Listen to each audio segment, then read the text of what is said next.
عملت معاكم أجمل عجينة تنفع لكل المخبوزات بالحليب القاطع. هنكمل مع بعض بقى مخبوزاتنا الجميلة المحشية تمر. هنجيب العجينة اللي كنا حمرناها لمدة ساعة، وبعد كده على دهنة زيت هكور العجينة كلها كور صغيرة، وزن الكورة الواحدة 90 جرام.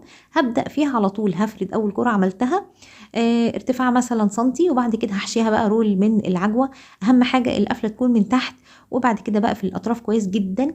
وبعد كده بعمل فيها بقى شكل حلو بالمقص كده، هقطع مش للاخر علشان اديها شكل جمالي. هرصهم كلهم في سيجان، وبعد كده هسيبهم يختمروا في مكان دافي لمدة نص ساعة او لحد ما ترتفع. وهدهن الوش بتاعها بحليب وعسل ابيض، وارشها بقى سمسم او بذر الكتان زي ما انتوا عايزين. وهدخلها الفرن سخن جدا على درجة حرارة 200. وبعد كده هسيبها بقى في الفرن لمدة 12 13 دقيقة لحد ما تحمر من فوق ومن تحت. هتبقى جميلة جدا، ولما بتخرج بتغطي وشها عشان تفضل طرية وجميلة.